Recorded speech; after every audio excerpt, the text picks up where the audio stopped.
नमस्कार। आज हम कक्षा 9 विज्ञान के अध्याय 10 कार्य तथा ऊर्जा के मूल सिद्धांतों को समझने की कोशिश करेंगे। जी। हमारे पास इस अध्याय के कुछ बेहतरीन शॉर्ट नोट्स हैं और हमारा मिशन है इन नोट्स में छिपे हर कॉन्सेप्ट को खोद कर निकालना और उसे आसान बनाना। बिल्कुल। हमारा उद्देश्य सिर्फ परिभाषाएं पढ़ना नहीं है, बल्कि ये समझना है कि कार्य, ऊर्जा और शक्ति असल में मतलब एक दूसरे से कैसे जुड़े हैं और हमारी रोजमर्रा की जिंदगी को कैसे चलाते हैं। तो चलिए इन नोट्स की पहली झलक से शुरू करते हैं। हाँ, जरूर। पहले ही पन्ने पर 3 बड़े दिलचस्प चित्र हैं। एक लड़का है जो ट्रॉली को धक्का दे रहा है, एक बैटरी है जिस पर एनर्जी लिखा है और एक जलता हुआ बल्ब जिस पर पावर लिखा है। ये सिर्फ चित्र है या इनमें कोई गहरा मतलब भी छिपा है? नहीं, इनमें ही तो पूरे अध्याय का सार छिपा है।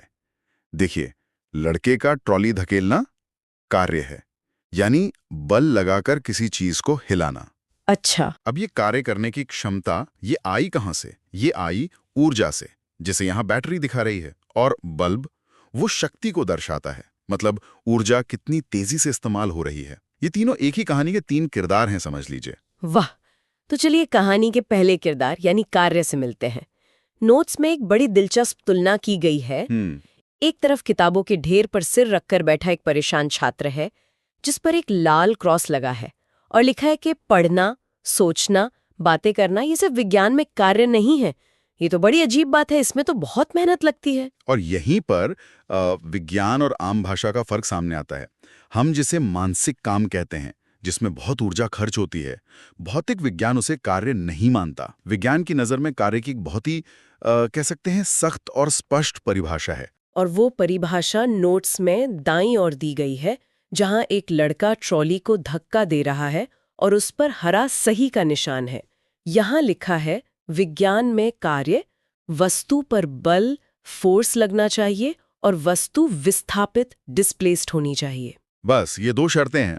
पहली, आप बल लगाएं, और दूसरी, उस बल के असर से वस्तु अपनी जगह से हिले। अगर दोनों में से एक भी शर्त पूरी नहीं हुई तो विज्ञान के हिसाब से कार्य शून्य है, भले ही आप पसीने से तड़बतर क्यों ना हो जाएं। इस बात को और अच्छे से समझाने के लिए नोट्स में एक रूल बॉक्स भी है। पहला उदाहरण है एक बड़ी चट्टान को धकेलना, जहां विस्थापन नहीं होता, इसलिए कार्य शून्य है। सही। और दूसरा उदाहरण है ट्रॉली खींचना, जहां विस्थापन होता है, इसलिए कार्य हुआ माना जाता है। बिल्कुल सही। चट्टान को धकेलने में आपकी सारी ऊर्जा आपकी मांसपेशियों को थकाने में खर्च हो गई, लेकिन चट्टान पर कोई कार्य नहीं हुआ क्योंकि वो हिली ही नहीं। वहीं ट्रॉली अगर कुछ इंच भी आगे बढ़ी तो मतलब कार्य हुआ है। अच्छा, तो अगर हमें इस कार्य को नापना हो तो इसका कोई फॉर्मूला भी होगा? हाँ, और ये बहुत सरल है। नोट्स में दिया गया है W = F × S, यानी कार्य = बल × विस्थापन। आप जितना बल लगाते हैं उसे जितनी दूरी तक वस्तु खिसकी है उससे गुणा कर दीजिए, बस। और इसे नापने की इकाई क्या है? नोट्स में न्यूटन मीटर, NM या जूल J लिखा है। ये जूल कितना होता है? सुनने में बड़ा वैज्ञानिक सा लगता है। अरे, इसे बहुत आसानी से समझ सकते हैं। यूं समझिए कि एक छोटा सेब जिसका वजन करीब 1 न्यूटन होता है, उसे जमीन से 1 मीटर ऊपर उठाने में जितनी ऊर्जा लगती है वो लगभग 1 जूल है। अच्छा। हाँ, ये ऊर्जा की बहुत छोटी मात्रा है और कार्य और ऊर्जा दोनों को इसी में नापा जाता है। तो इसका मतलब ये हुआ कि हर कार्य एक जैसा नहीं होता। नोट्स में कार्य के 3 प्रकार बताए गए हैं, धनात्मक, ऋणात्मक और शून्य। ये कुछ दिशाओं के बारे में लगता है। ठीक है, और ऋणात्मक कार्य के लिए एक घूमते टायर का उदाहरण है जो घर्षण को दिखाता है। यहाँ लिखा है बल और विस्थापन विपरीत दिशा में है। सही। जब गाड़ी आगे बढ़ती है तो सड़क का जो घर्षण बल है वो उसे पीछे की ओर खींचता है। हरकत आगे हो रही है पर घर्षण का बल पीछे लग रहा है। जब दिशाएं एकदम उल्टी हों तो बल द्वारा किया गया कार्य नेगेटिव या ऋणात्मक होता है। घर्षण हमेशा गति का दुश्मन होता है, इसलिए उसका कार्य ऋणात्मक होता है। और सबसे दिलचस्प है शून्य कार्य, जिसके लिए एक कुली का उदाहरण दिया गया है जो सिर पर बक्सा उठाए आगे चल रहा है। यहाँ लिखा है बल और विस्थापन लंबवत है। ये थोड़ा अजीब लगता है क्योंकि कुली तो थक जाता है, उसे पसीना आता है। अगर उसने कोई कार्य नहीं किया तो उसकी ऊर्जा कहाँ गई? बहुत अच्छा सवाल है, और यही विज्ञान और आम जिंदगी के बीच का सबसे बड़ा कंफ्यूजन है। देखिए, भौतिकी के नजरिए से कुली ने बल ऊपर की ओर लगाया है, बक्से को गुरुत्वाकर्षण के विरुद्ध थामने के लिए। हाँ, लेकिन वो चल आगे की ओर रहा है, तो बल और विस्थापन के बीच 90 डिग्री का कोण है। वो एक दूसरे से पूरी तरह से स्वतंत्र हैं। इसलिए भौतिकी के अनुसार उस बक्से पर किया गया कार्य शून्य है। तो फिर उसकी ऊर्जा कहाँ खर्च हुई? उसकी ऊर्जा उसके शरीर के अंदर जैविक कार्य करने में खर्च हुई, मांसपेशियों को सिकोड़ने में, शरीर का तापमान बनाए रखने में।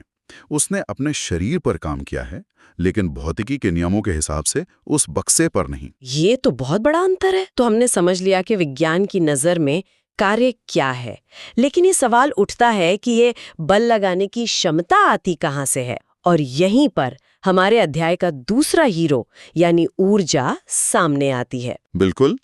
नोट्स में इसकी सीधी सी परिभाषा है, कार्य करने की क्षमता को ऊर्जा कहते हैं। अगर आपके पास ऊर्जा है तभी आप कार्य कर सकते हैं। ये एक ही सिक्के के दो पहलू हैं, और इसका सबसे बड़ा प्राकृतिक स्रोत तो सूर्य ही है। और ऊर्जा का मात्रक भी वही है जो कार्य का है, जूल, जे। हाँ, क्योंकि दोनों एक ही चीज को माप रहे हैं। कार्य बताता है कि कितनी ऊर्जा खर्च हुई, और ऊर्जा बताता है कि कितना कार्य किया जा सकता है। नोट्स के अगले हिस्से में ऊर्जा के कई अलग अलग रूप दिखाए गए हैं: गतिज, स्थितिज, ऊष्मीय, रासायनिक, विद्युत, प्रकाश।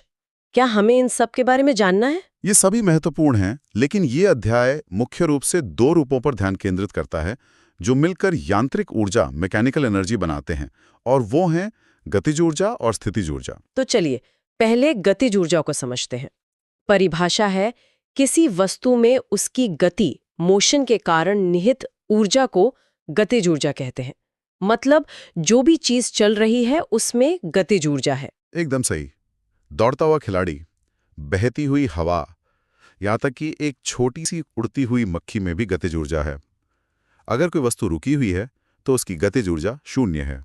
और एक सीधा सा नियम है, वस्तु की चाल जितनी ज्यादा होगी उसकी गतिज ऊर्जा भी उतनी ही ज्यादा होगी। बिल्कुल। तो हम किसी चलती हुई चीज की ऊर्जा को नाप कैसे सकते हैं? क्या इसका कोई फॉर्मूला है? हाँ, और ये बहुत महत्वपूर्ण सूत्र है। E = ½ mv²। यहाँ m वस्तु का द्रव्यमान है और v उसका वेग। इस सूत्र में वेग का वर्ग v² है। इसका क्या खास मतलब है?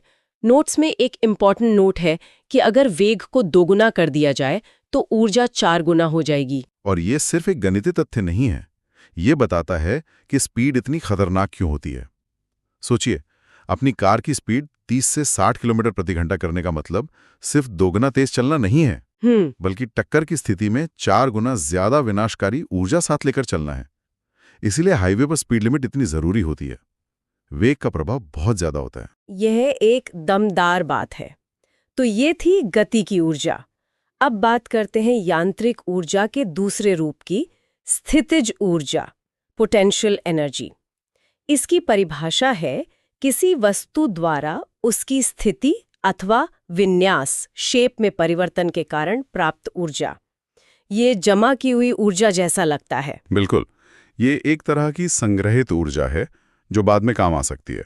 जैसे जब हम गुलेल में पत्थर को पीछे खींचते हैं तो हमारी मांसपेशियों की ऊर्जा को उस खिंचे हुए रबर में स्थितिज ऊर्जा के रूप में जमा कर रहे होते हैं। नोट्स में भी ऐसा ही एक उदाहरण है, धनुष और बाण का। जब डोरी खींचते हैं तो हमारी पेशीय ऊर्जा धनुष में स्थितिज ऊर्जा के रूप में जमा हो जाती है। सही। और डोरी छोड़ने पर वही स्थितिज ऊर्जा तीर की गतिज ऊर्जा में बदल जाती है। एकदम सही।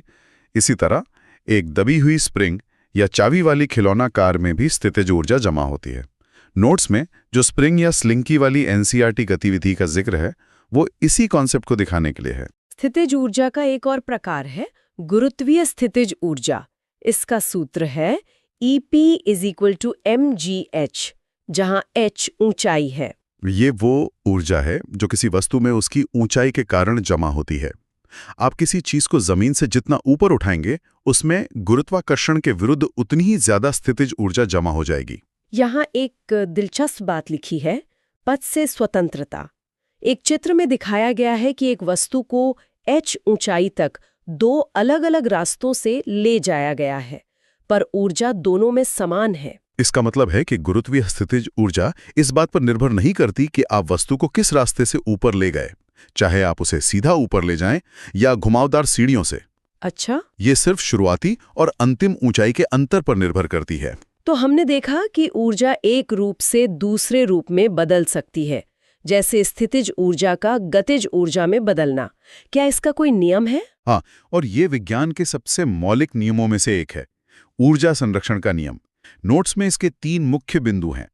पहला, ऊर्जा न तो बनाई जा सकती है न ही नष्ट की जा सकती है। ठीक है। दूसरा, इसे केवल एक रूप से दूसरे रूप में बदला जा सकता है। और तीसरा, ब्रह्मांड की कुल ऊर्जा हमेशा स्थिर रहती है।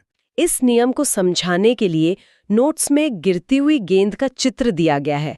ये कैसे काम करता है? ये एक बेहतरीन उदाहरण है।